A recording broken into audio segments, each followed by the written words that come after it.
Welcome to another Sonic Storytime. Today we're going to learn about the difference between owning equipment and knowing how to use it. Stick around.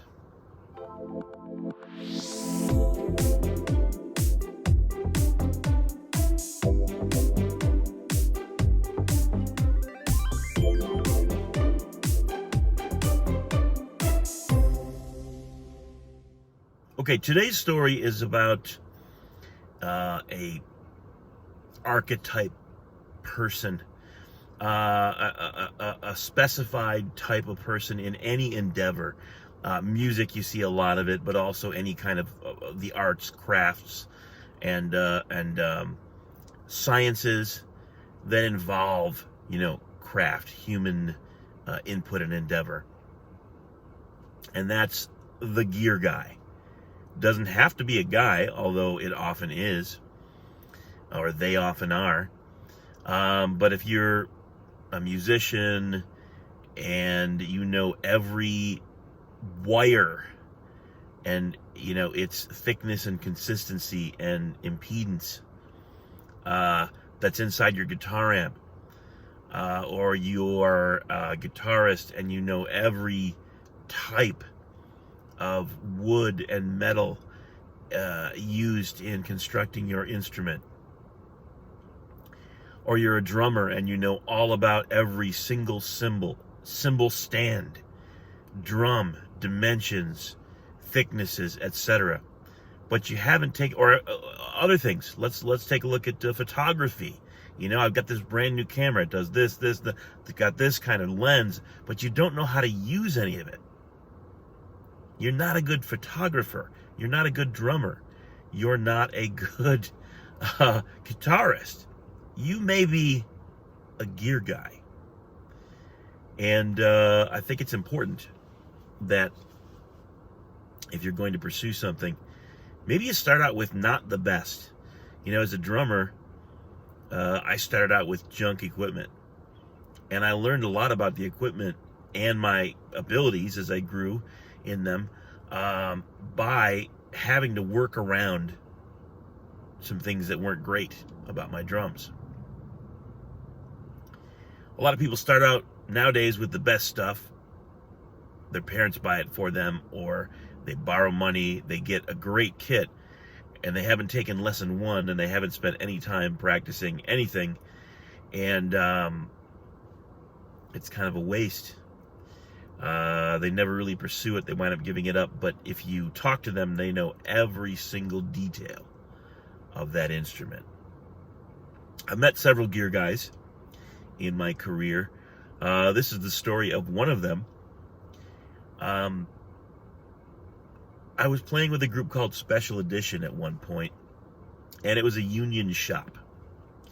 One of our guys in the horn section was an officer in the local union, and I haven't spent a lot of time. I've been in and out of the musicians union in my lifetime, and I've learned to believe in unions. I've been in the musicians union, I've been in the teachers union, I am now pursuing a relationship with the stagehands union, and I think they have their place. Certainly historically they did, and I'm a supporter in general.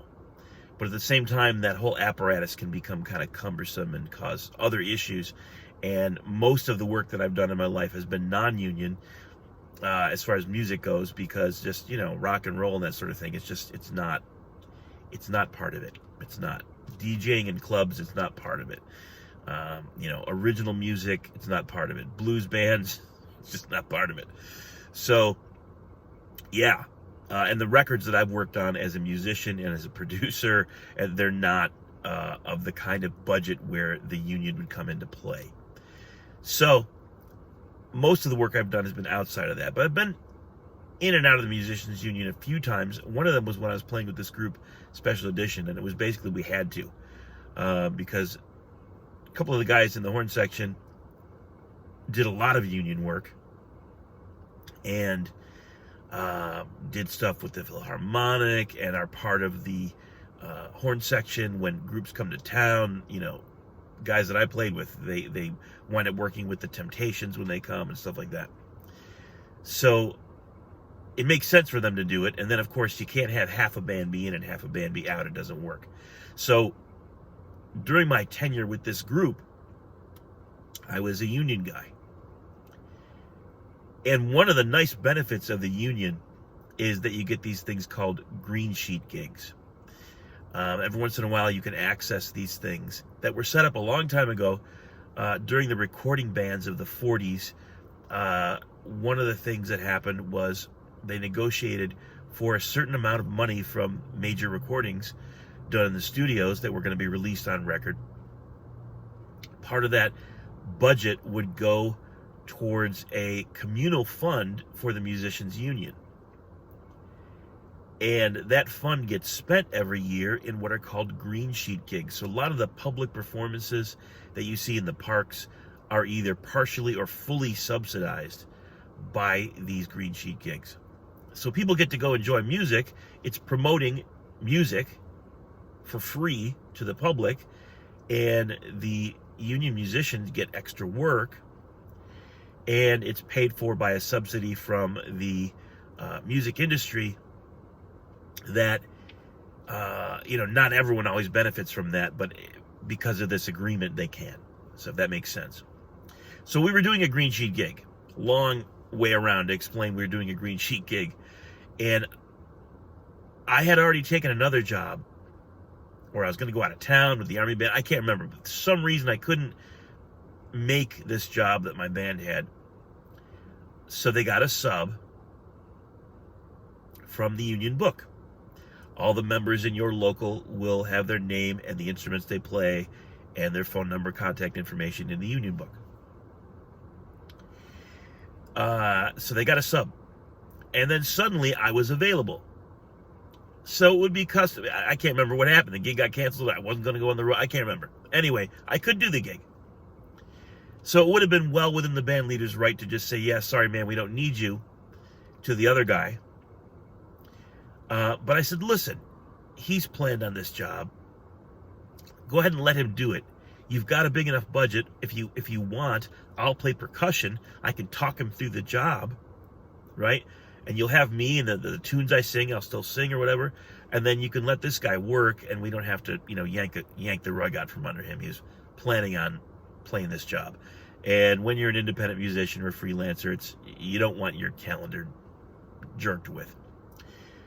So they said, that's great, man. That's very magnanimous of you. Why don't you do that? We'll add an extra member to the band for this job. You are the percussionist. You can help us with this drummer. It'll be great. It's a win-win for everybody.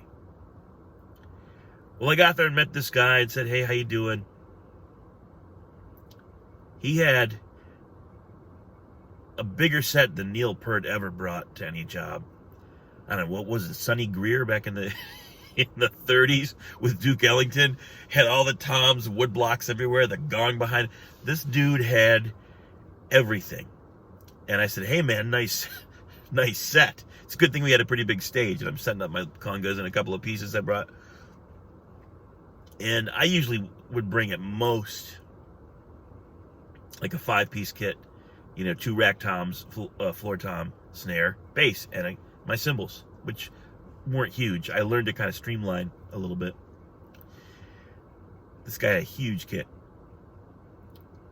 So I said, hey, how you doing? And he starts to tell me all about it. And he starts to ask me about he says, thanks, man, and then he starts to ask me all about my drums. And I have been a player all my life. And a lot of the things that I get into, whatever it happens to be, music or whatever, I learn how to do what I want to do, and then I do it. So I don't always know everything about whatever that thing is. If you ask me what ply my toms were on my Yamaha kit now, or my Pearl kit, I couldn't tell you. I got an 8, a 10, I have 12 and a 14-inch tom. I got a 16-inch floor tom. The other one has an 18. I can tell you the basics, but every head, every ply of every tom shell, the rims are made from. I got this, that symbol. It's a 22, a 23, and a 28. This one is a bronze alloy, but I don't know all that stuff, and I don't particularly care. Some people do. This guy knew everything.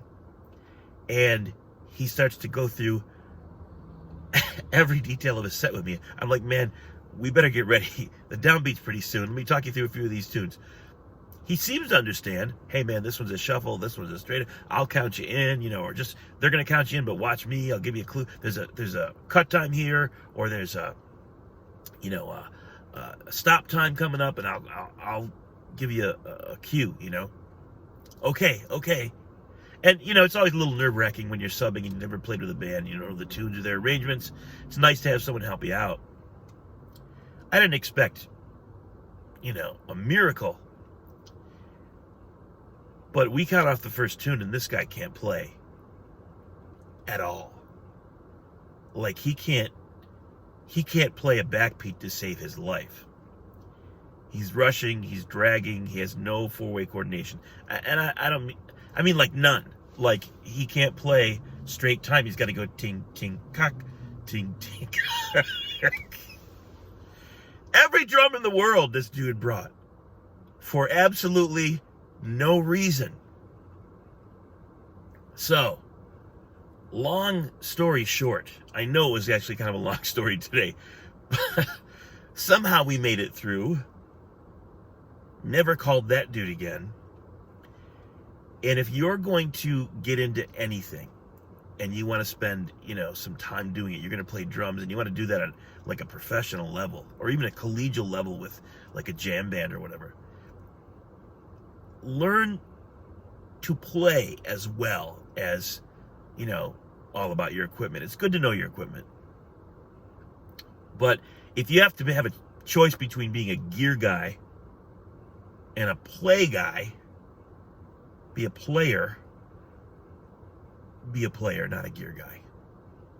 All right? I don't care what ply your toms are. Know how to hit them and when. And that's our story for today.